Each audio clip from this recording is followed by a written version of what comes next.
Bonjour tout le monde. Alors, comme promis, aujourd'hui, on va faire le dernier paragraphe du chapitre et partant le dernier du module. Aujourd'hui, on va s'intéresser à la transformation d'un vecteur aléatoire. Donc, paragraphe 5. Transformation d'un vecteur aléatoire.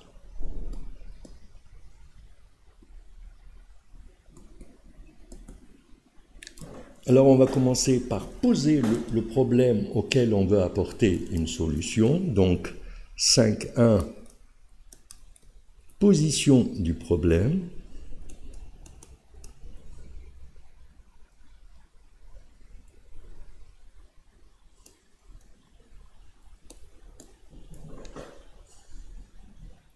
Alors, d'abord, on va partir des données. Les données, c'est, on suppose, donc soit V, un vecteur aléatoire de composantes X et Y, dont on connaît la densité conjointe.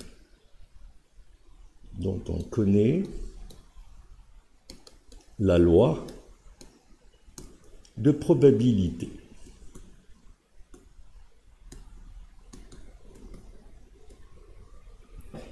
Je dis la loi parce qu'en fait, c'est dans un cadre général. Je veux dire par là, il peut être discret comme il peut être continu. Maintenant, on dispose d'une application phi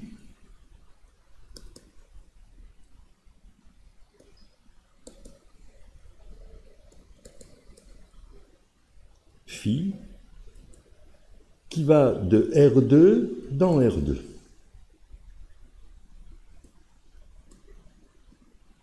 Et qui donc transforme le couple XY en un autre couple TZ par exemple. Donc il transforme donc tel que phi du vecteur aléatoire V, c'est-à-dire phi de XY, c'est un autre vecteur aléatoire W de coordonnées T et Z. Et donc, vous voyez tout de suite notre problème. D'ailleurs, c'est pour ça qu'on dit transformation d'un vecteur aléatoire, parce qu'en fait, phi transforme le vecteur dont on disposait V en un vecteur aléatoire nouveau, W. Donc, W étant un vecteur aléatoire, on se propose de déterminer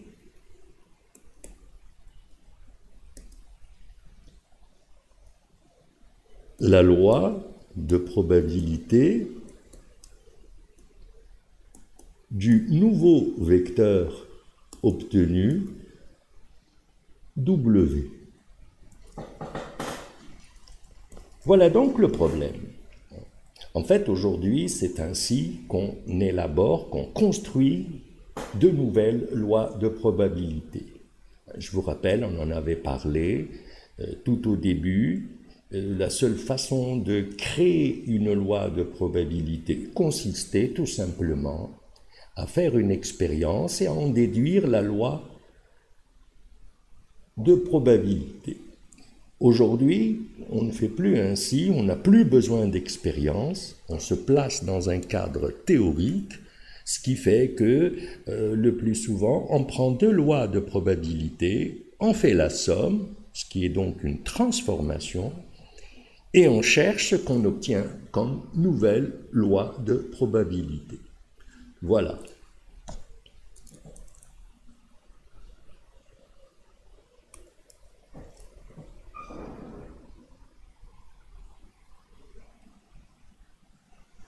Alors, pour aborder donc ce problème, il va falloir, encore une fois, faire deux cas. L'écriture est différente suivant que nous sommes dans un cas discret ou bien un cas continu. Bien entendu, si V est discret, W le sera aussi, et si V est continu, il en sera de même pour W. Donc, 5,2,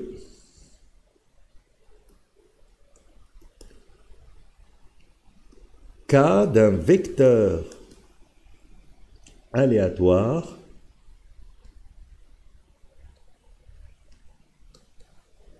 discret.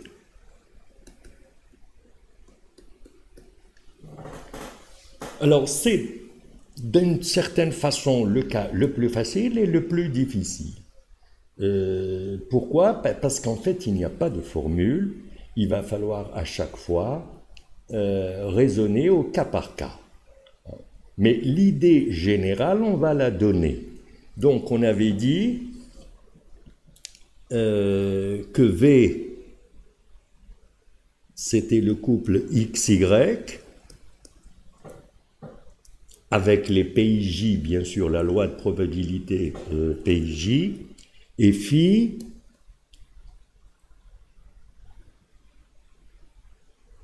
de V, tel que phi de V égale à W, qui est égal à T et Z. Alors, déterminer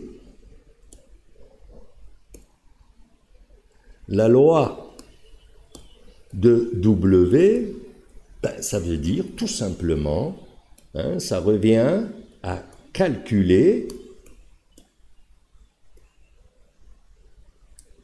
la probabilité que grand W est égal à un petit w.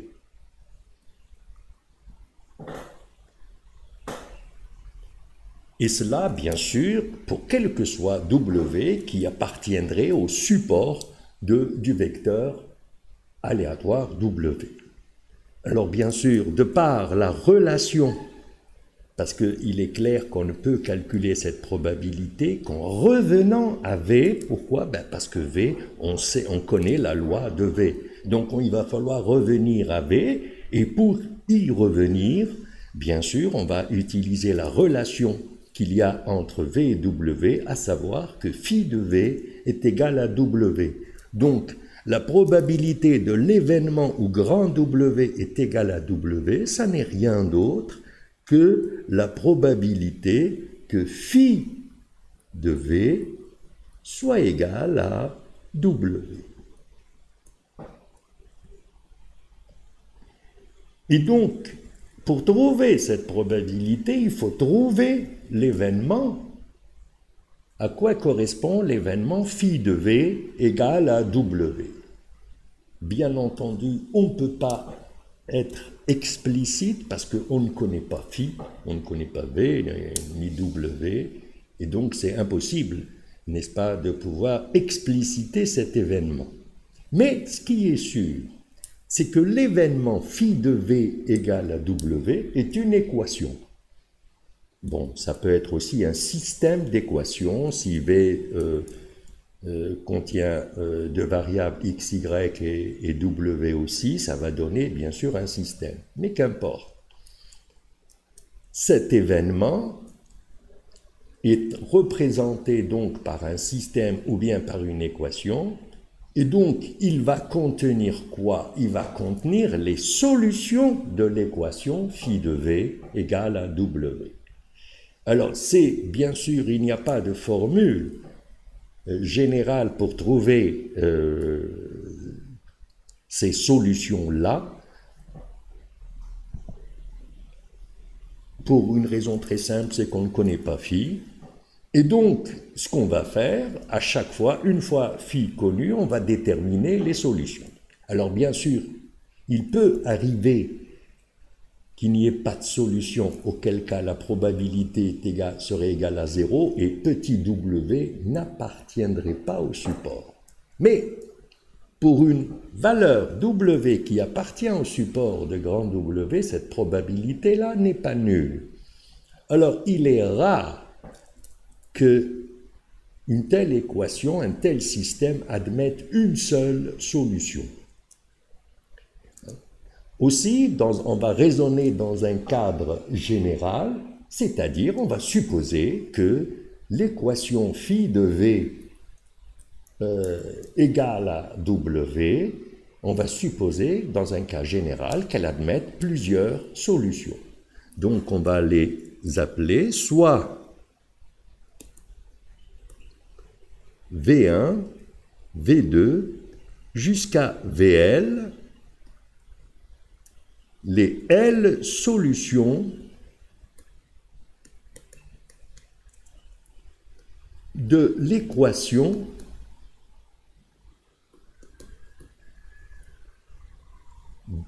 phi de grand V égale à W.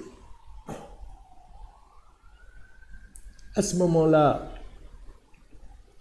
on en déduit forcément que l'événement phi de V égale à W, l'événement, donc entre crochets, cet événement, qu'est-ce qu'il signifie?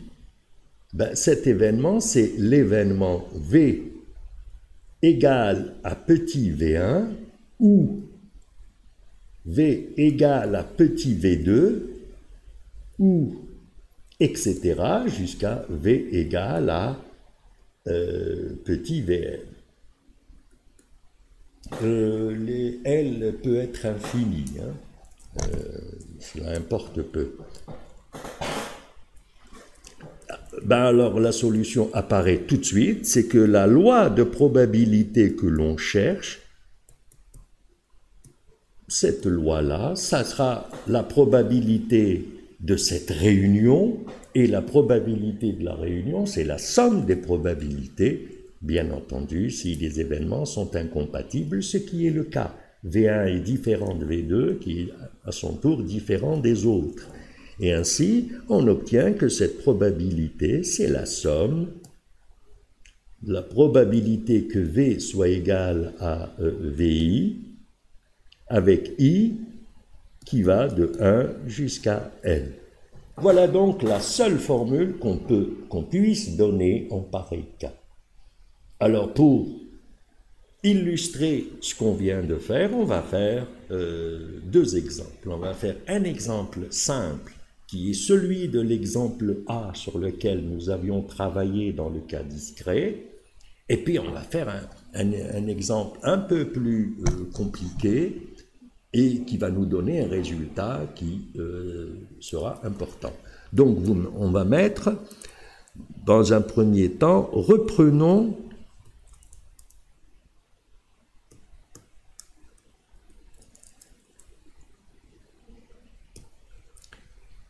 l'exemple A.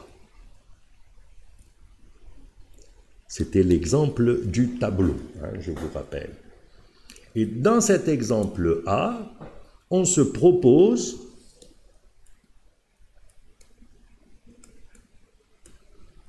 de déterminer la loi de probabilité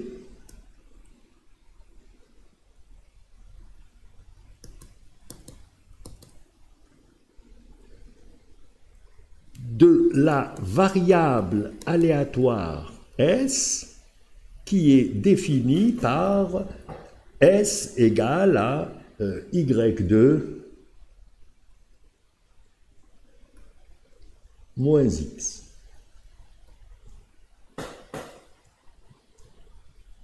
Donc on va faire comme on avait dit, à savoir chercher sa loi. Il est clair que X étant discret et Y discret, S est discret.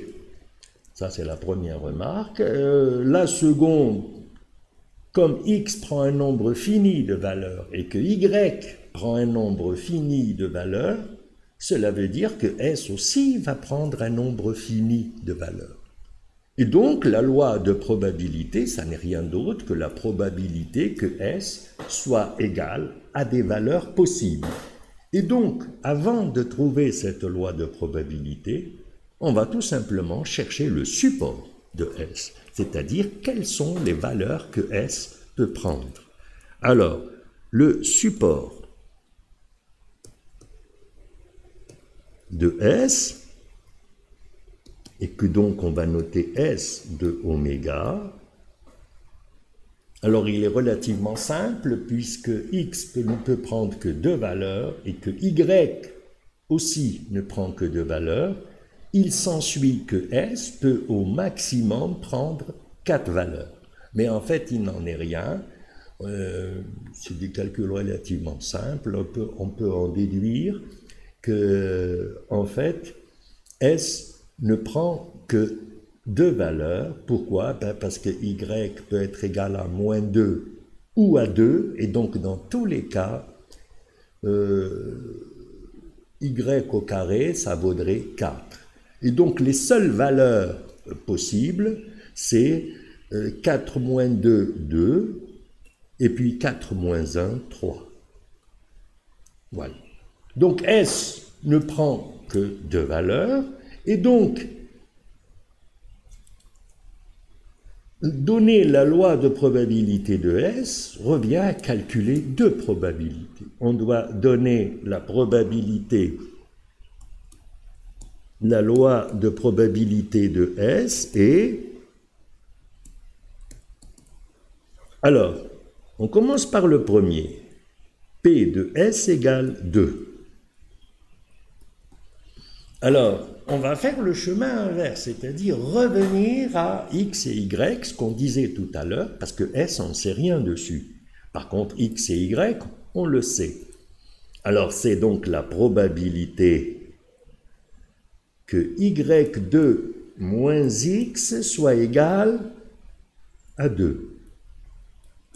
Et on va faire comme tout à l'heure, c'est-à-dire résoudre cette équation. Dans quel cas est-ce que Y2 moins X est égal à 2? Eh bien, nous avons 2 solutions.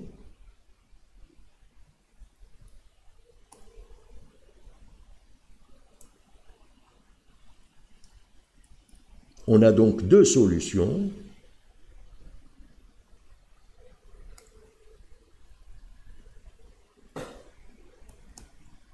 P de S égale 2. Ça revient à soit P de...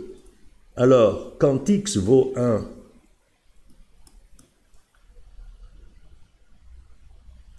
Y vaut moins 2, et, avec la virgule, ou alors, la deuxième solution, c'est que X vaut toujours 1, mais à ce moment-là, le Y doit valoir 2. Nous avons donc 2 possibilités. Ces 2 possibilités étant incompatibles, on en déduit que c'est la somme des probabilités. Alors, le premier, c'est quoi? C'est P1 moins 2 plus P1, 2. Alors, à partir du tableau, on en déduit. Alors, P1 moins 2, c'est 3/8, plus P1, 2, c'est 1/4. Cela fait 5/8. Voilà pour la première valeur. Pour la seconde, PS, la probabilité que S est égale à 3, alors là on va le faire plus rapidement, parce que c'est la même technique. On va chercher les couples qui sont tels que S est égal à 3, et là aussi on en trouve 2. C'est la probabilité que X soit égal à 2 inter Y. Pardon, je crois que j'ai fait l'inverse. En fait, ce qu'on vient de calculer, c'est P de S égale 3 en haut. Donc, on va corriger.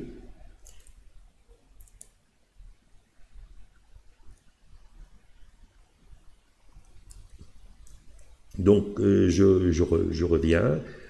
Pour que S soit égal à 2, il faut que X soit égal à 2 et Y moins 2, ou X égale à 2, et ce qui nous fait donc le point 2 moins 2 est le point de 2. Et donc, pour ce qui est donc des probabilités, c'est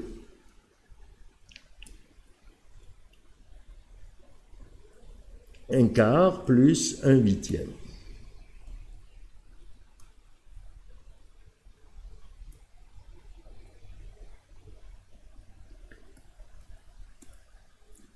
Et ça nous fait 3 huitièmes.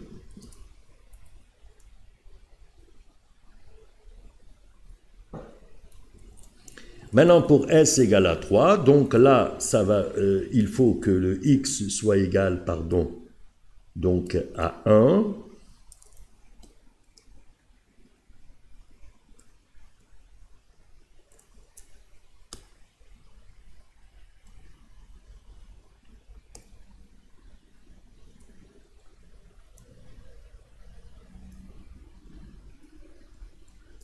Et que y vaille moins 2, ou x égale toujours à 1, mais à ce moment-là, le y, lui, vaudrait 2. Et donc, ça fait P1,2 moins 2 plus P1,2. Et là, ça fait, bien entendu, 5 huitièmes. Bien sûr, on remarque que la somme est égale à 1. Donc, vous voyez que dans un cas fini, comme ici, en général, ce sera relativement simple. Et donc, on va faire un exemple un peu plus compliqué. Vous voyez tout de suite, plus compliqué, ça veut dire qu'on va prendre des variables aléatoires discrètes, oui, mais qui ont des supports infinis, dénombrables. Alors, bien entendu, on pense à la loi de Poisson. Donc, exemple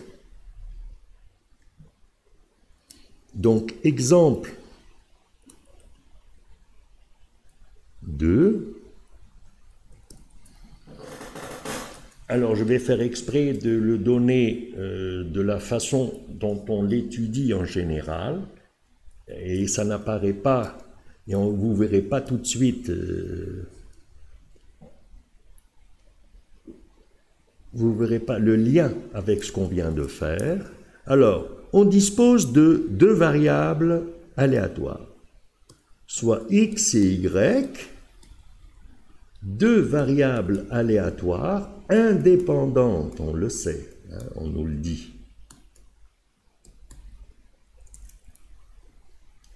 Alors, tel que quoi? Tel que x suit la loi de Poisson de paramètre lambda 1 et y suit la loi de Poisson de paramètre lambda 2. Alors on cherche, on nous demande de déterminer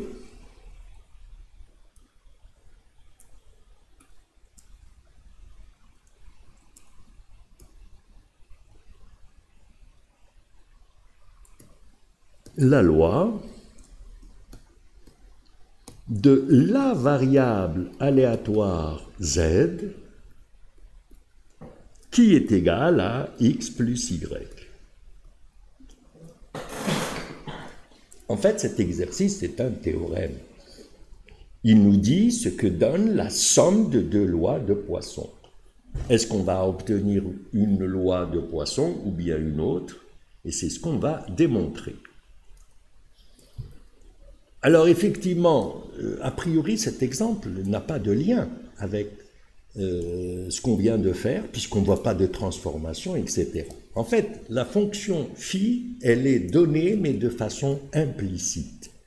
C'est-à-dire que dans ce cas,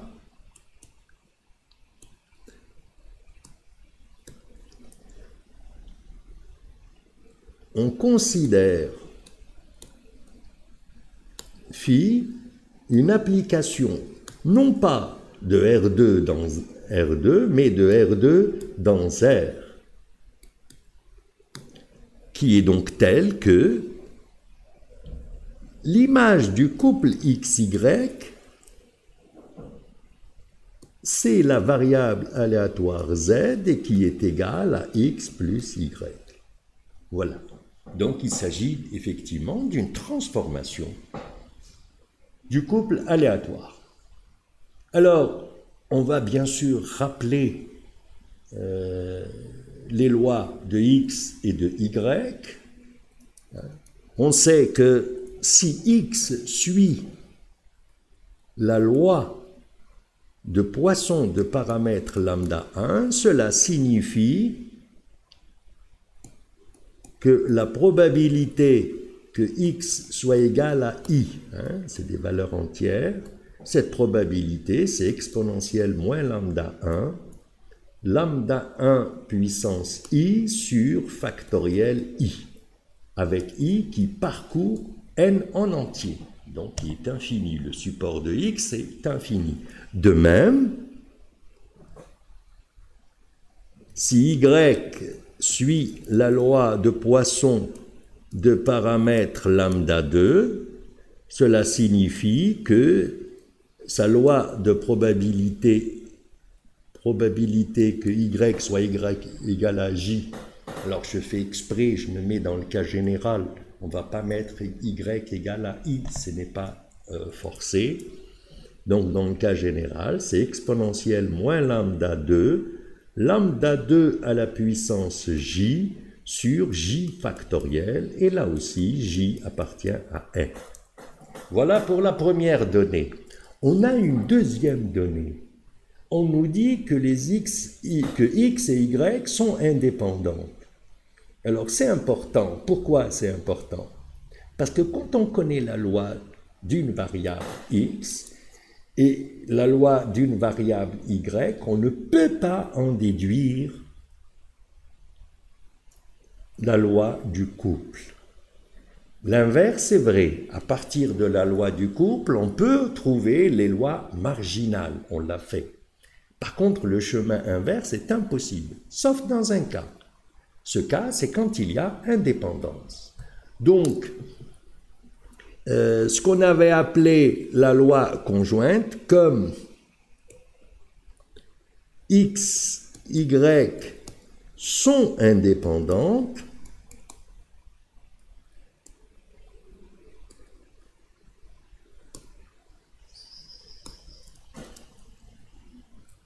PJ qui est égal à la probabilité que X soit égal à I et Y égale à J,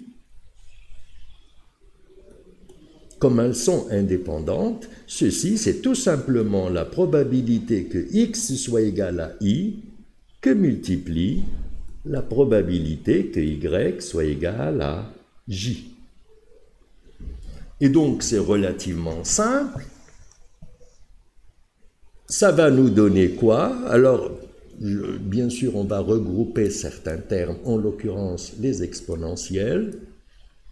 Ça va nous donner exponentielle de moins lambda 1 plus lambda 2, lambda 1 puissance I, lambda 2 puissance J, sur factoriel J et factoriel I. Mais attention, là aussi, I et J parcourent tout N2. Voilà donc la loi du couple XY. Maintenant, on va déterminer la loi de S. Alors, la loi de Z, pardon. Alors, la loi de Z égale à X plus K est donnée par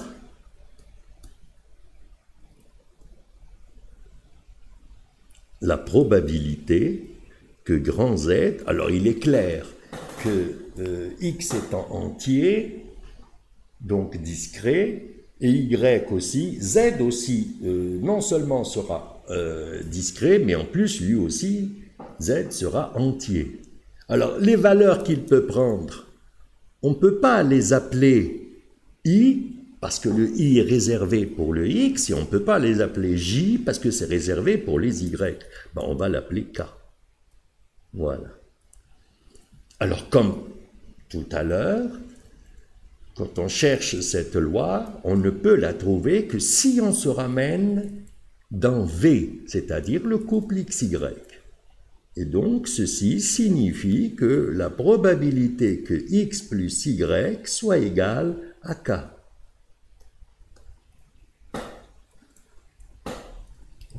Et maintenant, le problème, c'est qu'on sait que ce sera la somme des probabilités, mais sur les solutions de cette équation X plus Y égale à K. Mais vous voyez tout de suite, il y a une équation, mais il y a deux inconnus, et donc forcément, le nombre de solutions est infini, puisque X et Y prennent des valeurs infinies, du moins a priori. En tous les cas, ce qui est sûr, c'est qu'il y aura plusieurs solutions. Alors, on va les chercher. C'est en les trouvant qu'on pourra trouver ces solutions. Alors, comment on va les trouver? En travaillant sur l'événement. C'est-à-dire, on a l'événement X plus Y égale à K. Ben, qu'est-ce qu'il va contenir? Ben, on a le choix, vous le savez, quand on a deux inconnus, ben, on trouve l'une en fonction de l'autre. Hein, on ne peut pas trouver les solutions autrement. Donc, ce qu'on va faire, on va fixer, soit on fixe X et on trouve les solutions par rapport à Y, soit c'est l'inverse. Mais le résultat, bien entendu, sera le même. Donc, en fait, ce qu'on sait, par exemple, sur X, c'est qu'il prend la valeur I. Donc, c'est l'événement où, quand X est égal à I, Y doit valoir, bien entendu, K moins I. Donc, pour chaque valeur de I, donc l'événement qu'on cherche, c'est l'union. C'est une réunion de ces événements-là. Le seul problème qui nous reste, c'est est-ce que c'est vrai quel que soit I appartenant à N? C'est-à-dire, est-ce qu'il y a vraiment une infinité de solutions ou pas? Il faut le vérifier. Alors, qu'est-ce qu'on va faire? On va mettre, c'est la réunion que I appartienne à un certain intervalle I, hein, grand I étant une partie où est égale à N. Et on va la chercher, cette partie. Justement, tout le problème maintenant se déplace sur cet ensemble I qu'il faut déterminer exactement. Alors, comment on va le trouver? Ben, on va le trouver en utilisant le support de X et le support de Y. C'est-à-dire, X, par exemple, est égal à I. Donc, on a un certain support. Le I appartient à N en entier. Donc, I va contenir tous les nombres naturels qui doivent vérifier tels que qui sont tels que quoi? Ben, le I, il faut que X puisse être égal à I. I doit être un entier, donc ça veut dire que I doit être positif. Un entier positif. Voilà pour la première variable X. Mais ce qu'on vient de dire est aussi valable pour Y. Y doit être égal à K moins I. Encore faut-il que K moins I soit un entier naturel. Et vous voyez tout de suite que la condition qu'on doit avoir, c'est que K moins I, lui aussi, doit être positif. Et finalement, si on regroupe ces deux conditions, on trouve que I, il est positif, mais il doit être plus petit que A. Donc, I appartient à l'ensemble 0, 1, jusqu'à K. Et donc,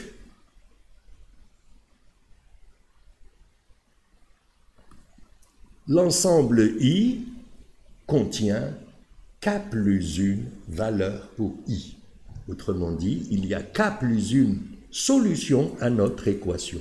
Et ainsi, la probabilité que Z soit égale à K, c'est la réunion de I allant de 0 jusqu'à K, pardon, je voulais dire c'est la probabilité de la réunion. Hein. Donc c'est la probabilité de la réunion pour I allant de 0 à K des événements X égale à I et Y égale à K moins I. Et donc, c'est la somme pour I allant de 0 à K de PI K moins I. Voilà, donc j'ai utilisé la densité du couple qu'on connaît, qu'on a trouvé tout à l'heure. Il ne reste plus qu'à remplacer J par K moins I dedans et faire la somme finie, celle-là, de 0 à K. On en déduit donc que la loi de Z égale à K, c'est, alors bien sûr, tout ce qui ne dépend pas de I, on peut le faire sortir, en l'occurrence exponentielle moins lambda 1 plus lambda 2. Il nous reste la somme pour I allant de 0 à K de lambda, ou plutôt, je vais l'écrire comme ça pour que ça paraisse plus simple. Et l'idée viendra tout de suite. Lambda 1 à la puissance I, lambda 2 à la puissance K-I.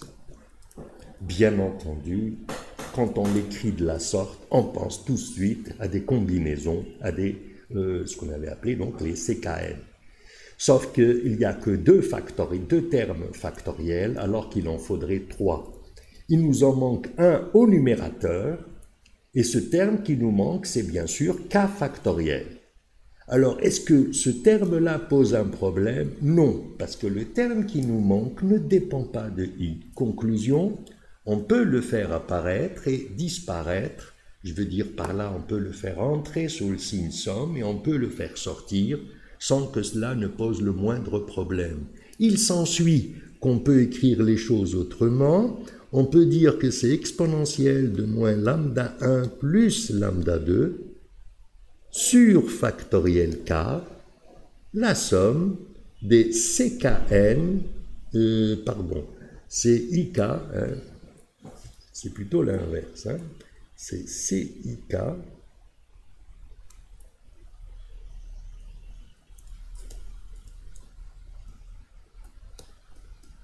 K allant de,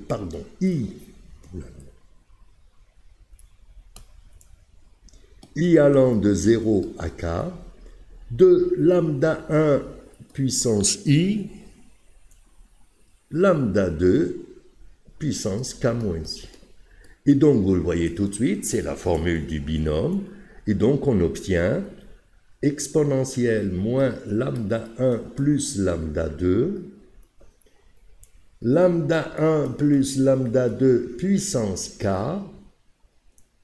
sur factoriel K, avec K qui appartient à N. Et voilà, nous avons trouvé la loi de Z. On remarque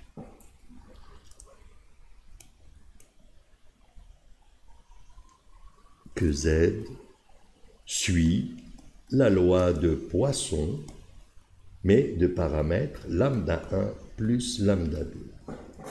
Et c'est ce que dit le théorème. Si on prend une loi de Poisson et qu'on lui ajoute une autre loi de Poisson, on trouve une loi de Poisson de paramètres, la somme des paramètres des deux variables.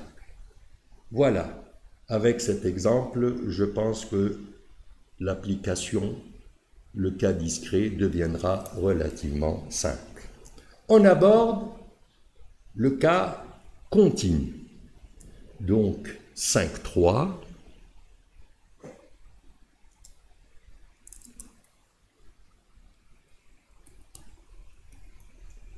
Étude du cas continu.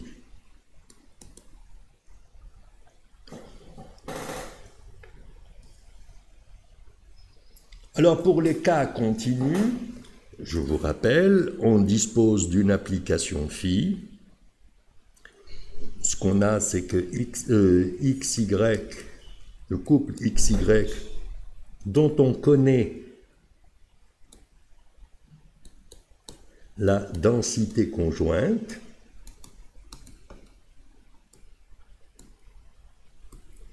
et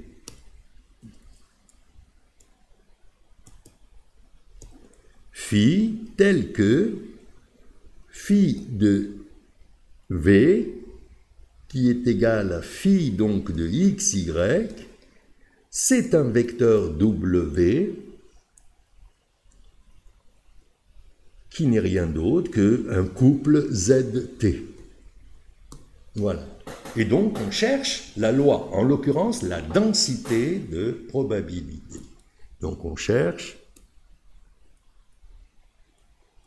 la densité de probabilité.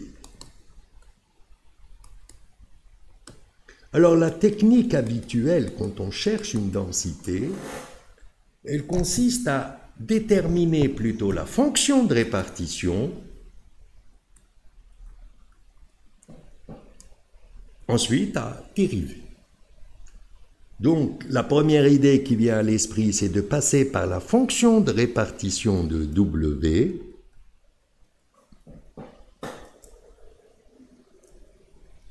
c'est-à-dire que c'est la probabilité que grand W soit inférieur ou égal à petit w.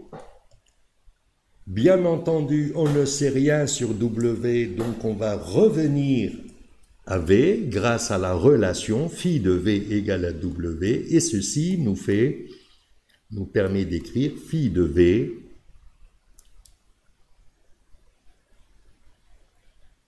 inférieur ou égal à petit b, petit w, pardon. Alors là, on est bloqué. En fait, on est bloqué. Pourquoi? Parce que, je vous rappelle, la technique, c'est de déterminer la fonction de répartition de du nouveau vecteur w en fonction de la fonction de répartition de l'ancien vecteur aléatoire qui est V. Mais pour le faire, j'ai besoin d'arriver à probabilité que V soit inférieur à quelque chose. Et vous voyez bien que cela ne peut se faire que si phi admet une application réciproque. Et donc, on va devoir faire deux cas. Le cas où phi est bijective, et le cas, donc simple, et le cas où phi n'est pas bijective.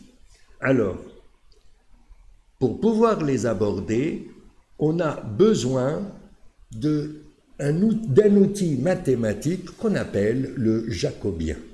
Donc 5, 3, 1.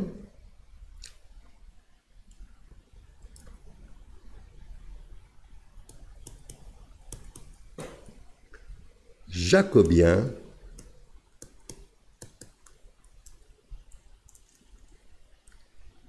d'une application phi.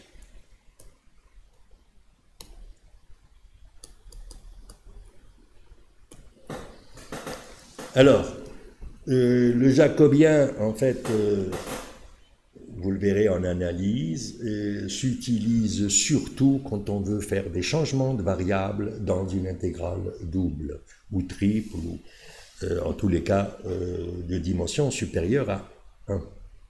Quoique, en fait, il ne fait que généraliser ce qu'on sait faire pour une intégrale. Et c'est donc ce qu'on va donner parce qu'on en a besoin. Alors, de quoi on dispose? On va dire soit phi, une application telle que phi de xy est égal à zt. Bien sûr, c'est une application de R2 dans Rn, de R2 dans R2. On ne peut pas parler de jacobien si phi ne va pas d'un espace dans un autre de même dimension. Hein. Pas question que ce soit de R2 dans R ou dans ER2 dans R3. Alors, on appelle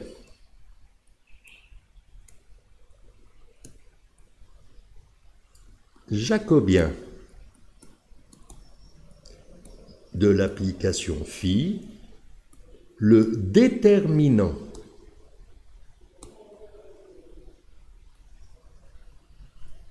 de la matrice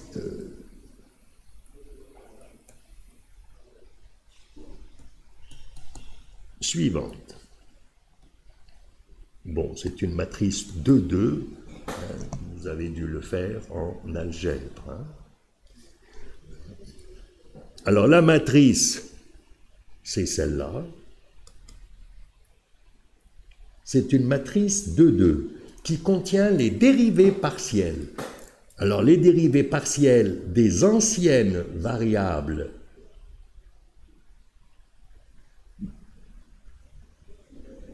je veux dire des nouvelles variables z et t par rapport aux anciennes qui sont x et y. Et donc c'est dz sur dx, dz sur dy. Alors bien sûr, vous pouvez commencer par t, vous êtes libre. L'important, c'est de garder le même ordre.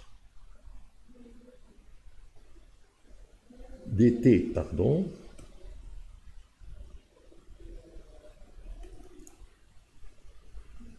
dt sur dx et dt sur dy. Bon, alors le jacobien de phi, vous avez dû faire déjà les déterminants. Le jacobien de phi, c'est quoi? C'est le produit croisé, hein, la première diagonale moins la seconde, c'est-à-dire dz sur dx fois dt sur dy moins dz sur dy fois dt sur dx. Voilà le jacobien. Ce qu'il faut savoir aussi, on le note aussi ainsi. Hein. Là, c'est pas en parenthèse, mais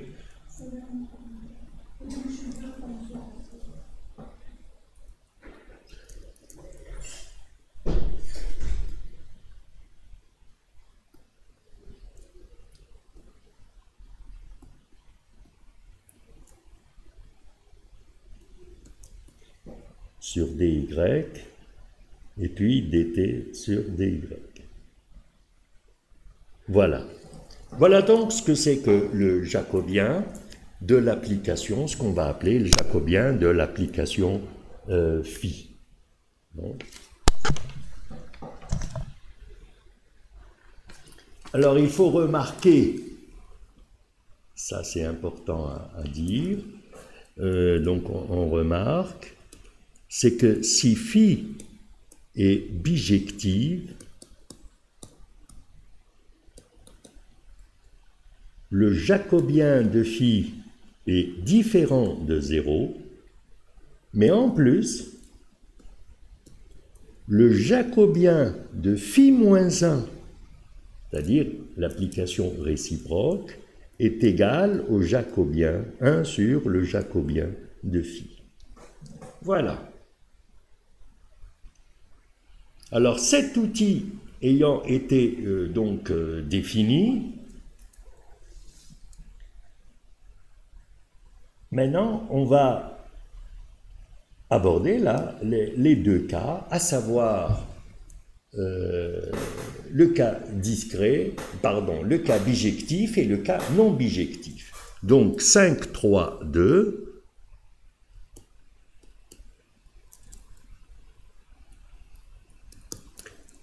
Si phi est bijectif.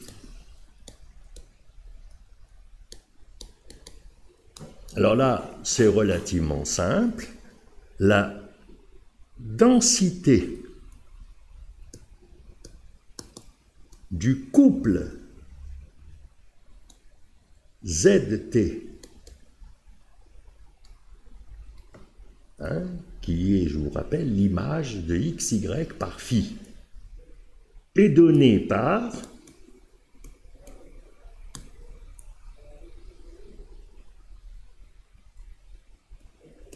alors ZT en un point petit z, petit t. Alors c'est tout simplement le jacobien, mais de phi moins 1, en valeur absolue, que multiplie la densité du couple XY, mais attention, pas en X ni en Y, parce que ça doit être fonction de ZT. Donc c'est phi moins 1 au point phi moins 1 de ZT. Comme ça, ce sera en fonction de Z et de T. Mais ça, c'est la fonction. Maintenant, il faut savoir sur quel domaine. Donc, indicatrice que le point ZT appartienne à un domaine D1. Et on le voit tout de suite qu'il y a un côté calculatoire qui est relativement simple pour trouver cette densité. Par contre, la chose la plus difficile, c'est de trouver le domaine D1. Et on va faire donc un exemple pour qu'on puisse se rendre compte d'abord à quel point ça n'est pas évident, mais surtout comment faire pour trouver le support convenable pour ZT. Donc, exemple.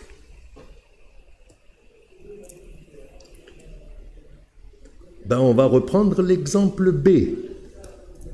Alors, je vous rappelle, l'exemple B en question, c'était, on avait un couple XY tel que la densité du couple XY, c'était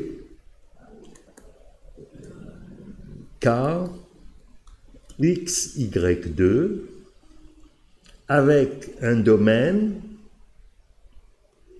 qui était, je vous le rappelle, D, et c'était le triangle de sommet, l'origine 1, 0 et 0, 1. Ça, c'est la donnée. Alors, la question qu'on nous pose, c'est donc de déterminer, donc déterminons la densité du couple ZT tel que, alors Z est égal à X et T égal à X plus Y.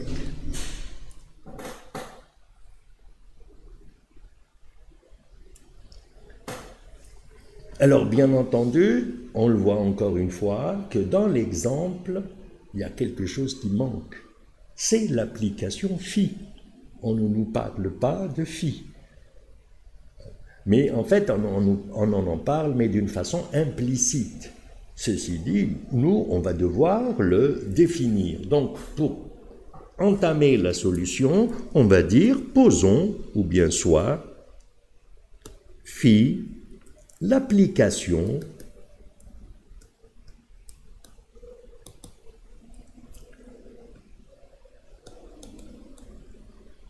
telle que phi de XY égale au couple ZT. Comme ça, on va se mettre en position de pouvoir appliquer la formule. Sauf qu'il y a un problème. La formule que nous avons donnée un peu plus haut, on ne peut l'utiliser que dans un cas, c'est que phi soit bijective.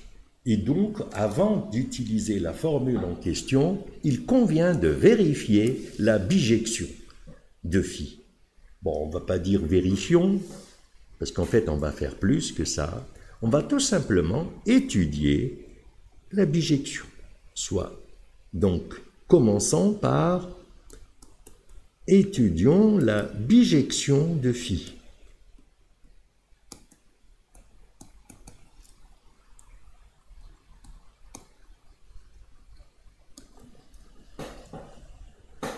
Ben, c'est-à-dire qu'on va résoudre l'équation phi de xy égale à zt. Alors je vous rappelle, pour savoir si une application est bijective, ben, il faut voir si pour un zt, on ne peut trouver qu'un seul couple xy qui soit l'antécédent.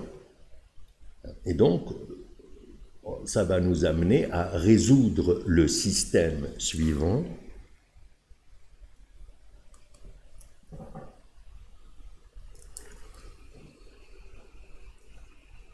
Alors, le système, pour cela, donc, on va résoudre le système z. Alors, on sait que z est égal à x et t égal à x plus y. C'est-à-dire, à partir du couple zt, on va chercher les couples xy, solution de ce système. Pour que ce soit bijectif, il faut qu'il y ait un seul. Alors, je vous rappelle que quand on résout un système, on travaille avec des équivalences entre des systèmes.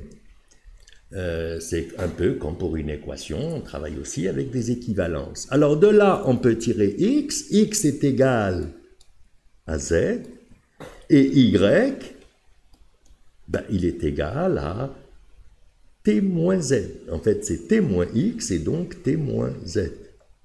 Alors, on remarque tout de suite, à un couple zt, on a trouvé un seul couple xy.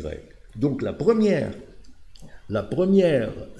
conclusion qu'on peut tirer, c'est que donc, phi est bijective, et donc, on a le droit d'appliquer la formule, mais on a fait mieux. Non seulement on a montré que phi était bijective, mais en plus, on a trouvé phi moins 1.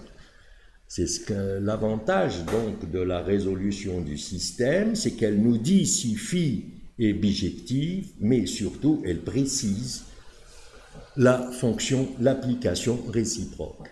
Donc, on peut ajouter que phi moins 1, qu'est-ce que c'est? Ben, phi moins 1, c'est z, t moins z. Et c'est important, pourquoi? Ben, parce qu'on doit calculer le jacobien de phi moins 1.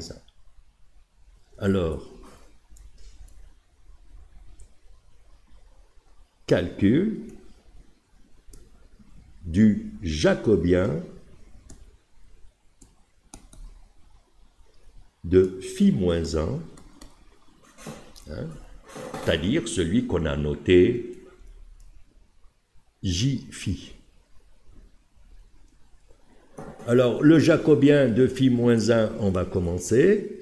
C'est une déterminante de la matrice.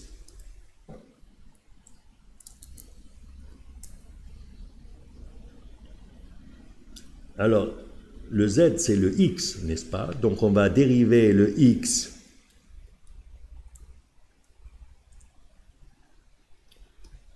par rapport à z. Ça, c'est x, et ça, c'est y. Ensuite, on dérive x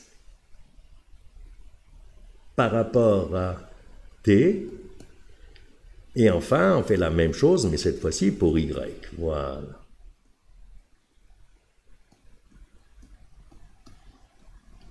Alors, ça donne la dérivée de x par rapport à z, c'est 1. Par rapport à t, il n'y en a pas, donc c'est 0. La dérivée de y par rapport à z, c'est moins 1. Et par rapport à t, c'est 1.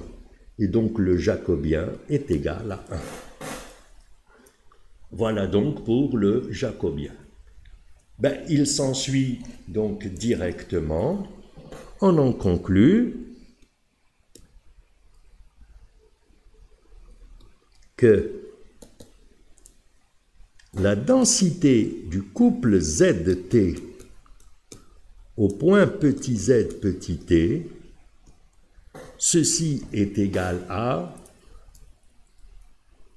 Alors, bien sûr, on va donner la formule, donc le jacobien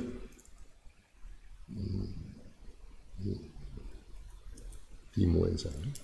Le jacobien de phi moins 1 qu'on vient donc de trouver, que multiplie la densité de x, y, seulement attention, il ne faut pas que ce soit des x et des y, il faut que ce soit des z, c'est-à-dire des t, c'est-à-dire remplacés, et donc c'est phi moins 1 de z et de t.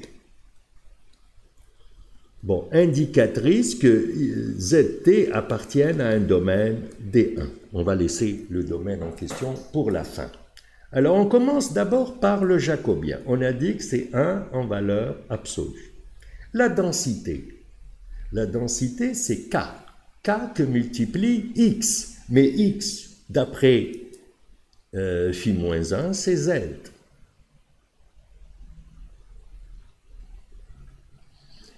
Ensuite, on a Y2. Mais Y, c'est T moins Z. Donc, c'est T moins Z, le tout au carré. Et voilà la fonction. Donc, comme on l'avait dit, c'est relativement simple, surtout dans le cas bijectif. Maintenant, il faut trouver des 1. Et là, il faut faire très attention.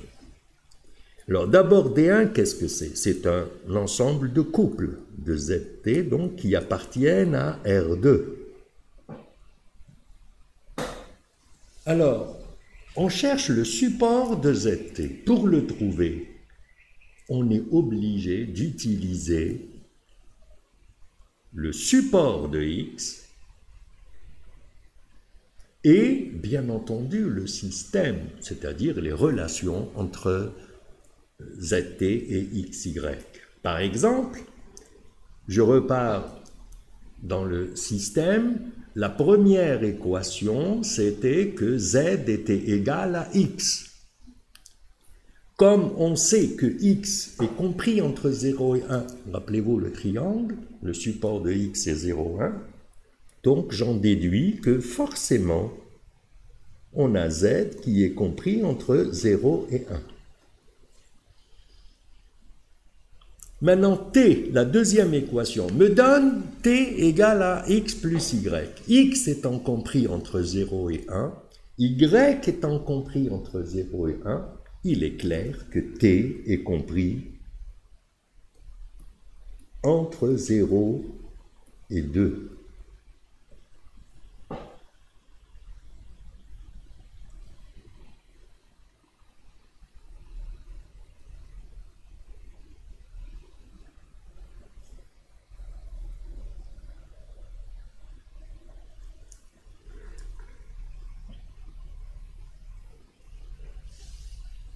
Par contre, il y a, a priori, on a terminé, en fait, il n'en est rien. Il y a une condition qui manque. Tout à l'heure, on avait dit que X était compris entre 0 et 1, et Y compris entre 0 et 1. Si elles étaient indépendantes, le domaine, ce serait un rectangle. Or, c'est un triangle. Et rappelez-vous, le triangle, la diagonale du triangle, on l'avait trouvé, c'était X plus Y est inférieur à 1. Or, justement, et ça n'est pas une coïncidence, c'est pas par hasard, T est égal à X plus Y. Autrement dit, il va falloir ajouter la condition suivante, qui est que T est inférieur à 1, parce que c'est X plus Y. Ça, c'est la condition qu'on n'a pas vue dans le système. Il y a aussi une autre condition qu'on ne voit pas tout de suite, et je vous conseille, pour ne pas en oublier une, de raisonner, je l'avais dit, sur phi, donc la première partie du système, le départ, et puis il faut raisonner aussi sur l'arrivée, c'est-à-dire phi moins 1. Or, dans phi moins 1, on a x égale à z, cela ne pose aucun problème. Par contre, on a y qui est égal à t moins z. Or, y est positif. Donc, il y a une autre condition. Il faut que t soit supérieur ou égal à z. Voilà. Nous avons trouvé toutes les conditions, et je vous rappelle que s'il y a une condition qui manque, le domaine est faux. Maintenant, on va les regrouper. C'est donc ZT appartenant à R2 tel que 0 est inférieur ou égal à Z, qui est inférieur ou égal à T, et qui lui-même est inférieur ou égal à 1. Et voilà, nous avons donc trouvé la fonction et trouvé le domaine, le support de W. Voilà qui termine donc cet exemple. On va aborder maintenant le dernier cas, c'est le cas non bijectif, qui peut paraître le plus compliqué, mais en fait, il n'en est rien. Donc, 5, 3, 3, cas où phi n'est pas bijectif.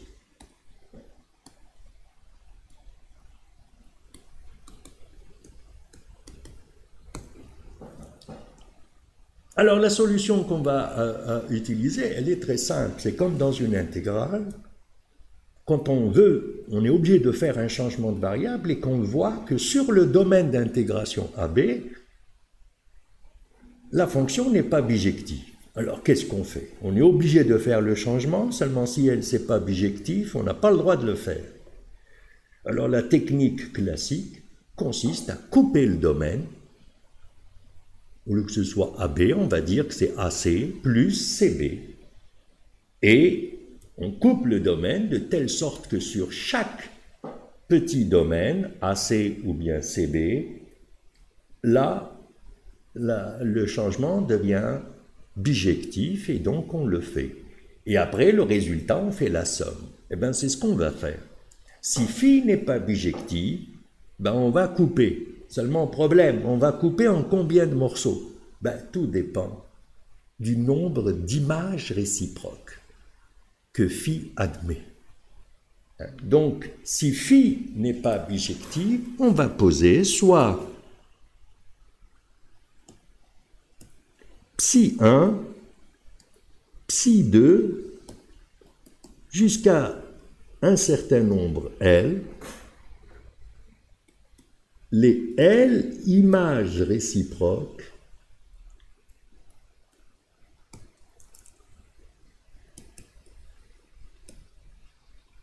de phi.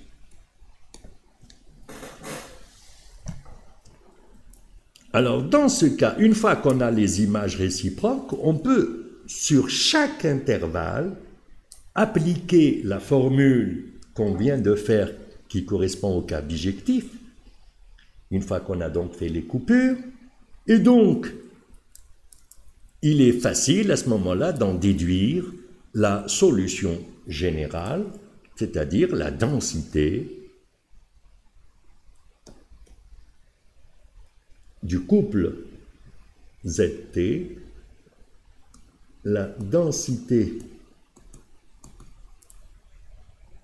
de W est donnée par, alors, ZT en un point petit z, petit t.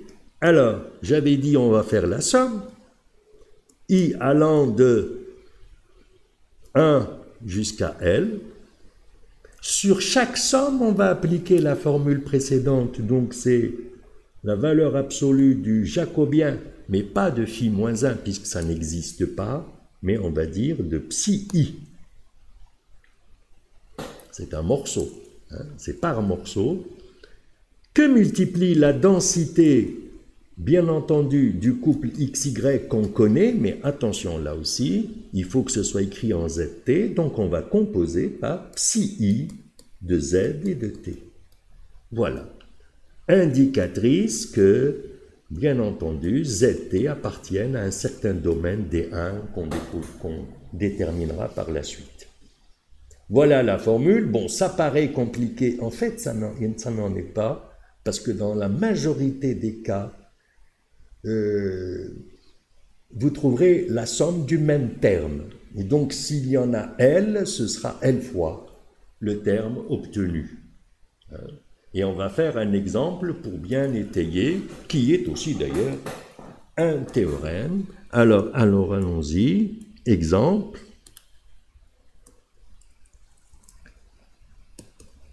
Soit x et y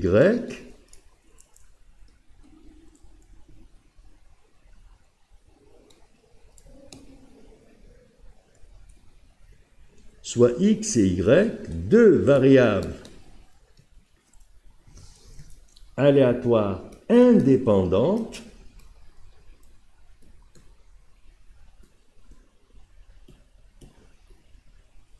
de densité la même, donc de même densité, et c'est la loi normale N01.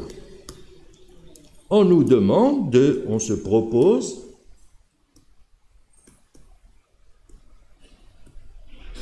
de déterminer la densité du couple ZT tel que, alors Z c'est égal à X2 et T est égal à X2 plus Y2. Voilà. Alors bien entendu, encore une fois, on ne nous parle pas de l'application phi, donc c'est à nous de la définir. Donc on va commencer par ça. Soit phi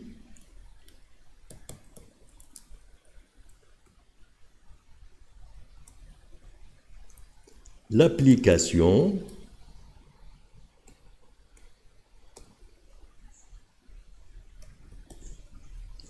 telle que phi de xy est égal à zt. Alors, là, on est dans un cas général. On ne sait pas si on est dans le cas premier, à savoir phi bijective, ou bien dans le second, phi non bijective. Donc, comme on ne le sait pas, on va étudier la bijection de phi. Donc, étudions la bijection de phi. Alors, toujours, on part du système qui est donné, à savoir z égale à x2 et, comment il s'appelle, t égale à x2 plus y2. On résout ce système, bon, c'est relativement simple. On obtient x égale à plus ou moins racine de z et y égale à plus ou moins une autre racine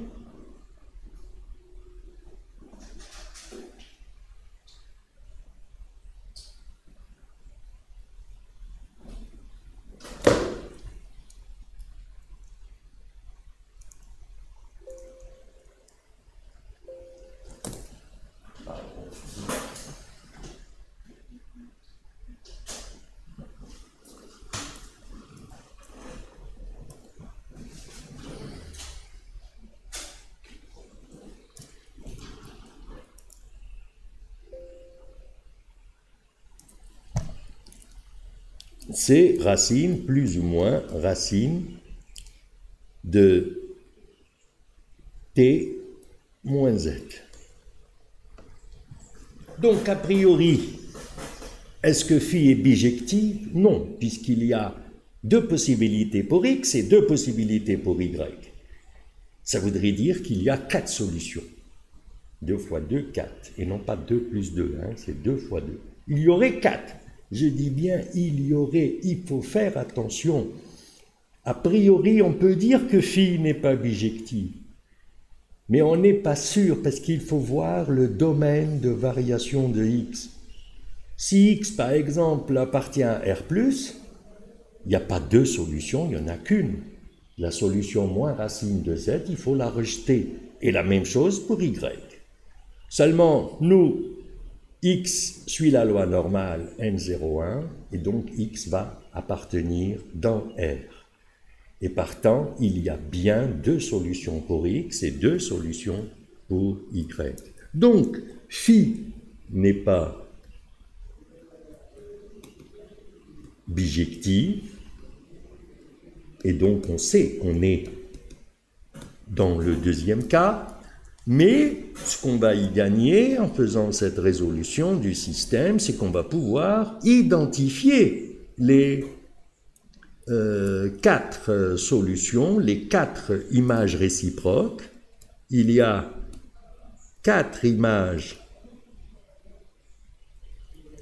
réciproques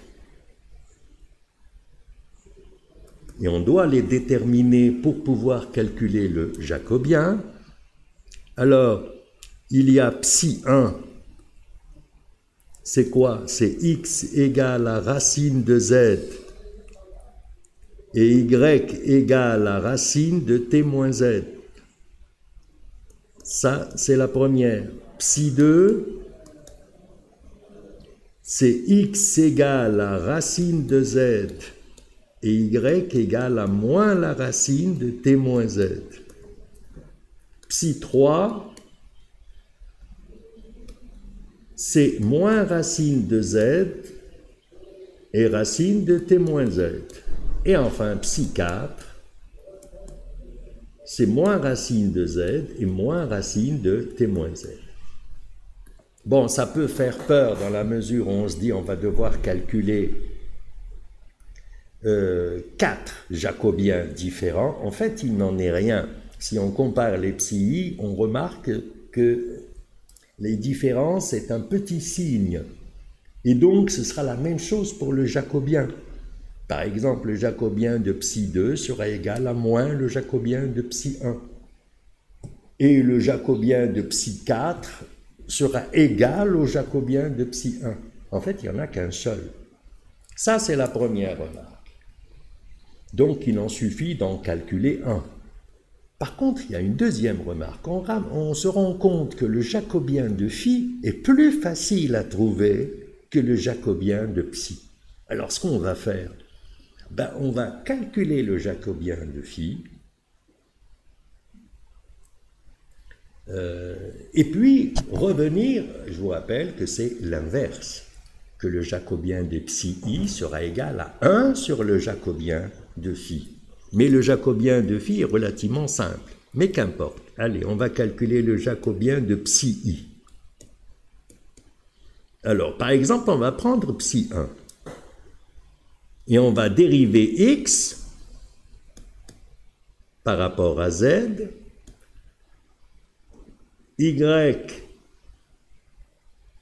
par rapport à z, pour la première colonne. Ensuite, x par rapport à t, et la même chose pour y par rapport à t. Alors, qu'est-ce qu'on va trouver? On va trouver 1 sur 2 racines de z,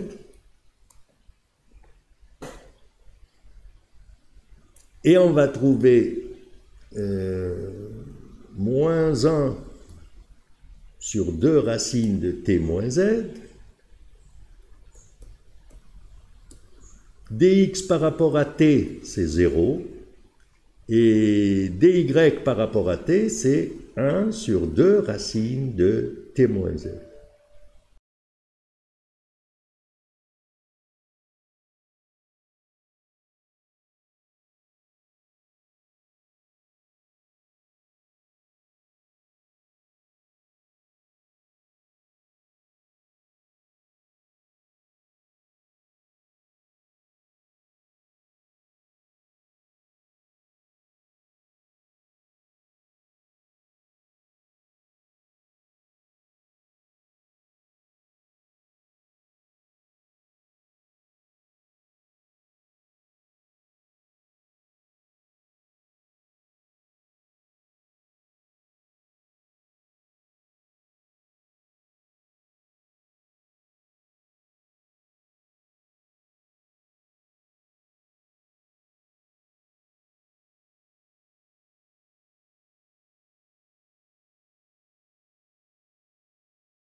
Donc, nous en étions à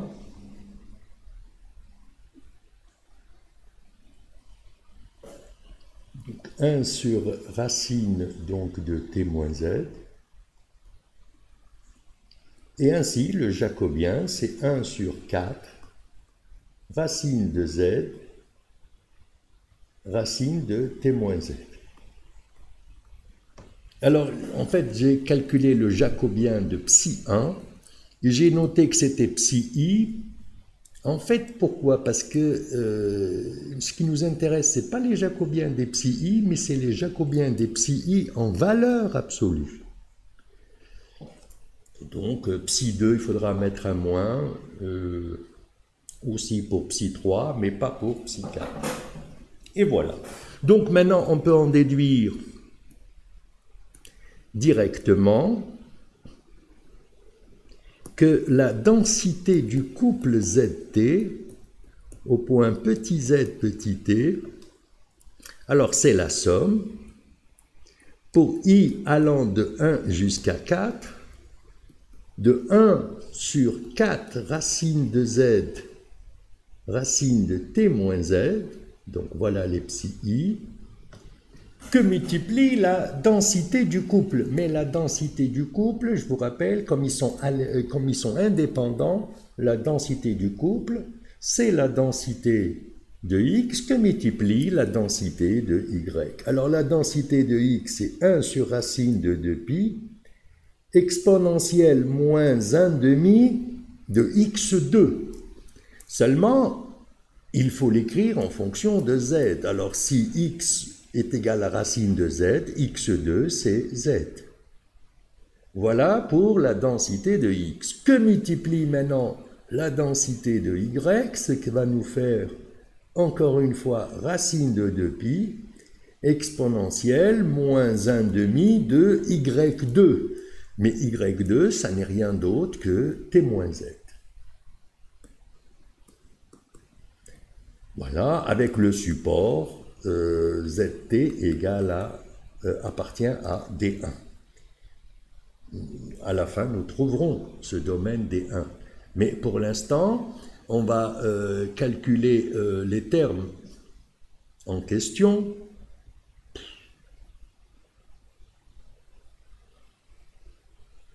Parce qu'il va y avoir des simplifications.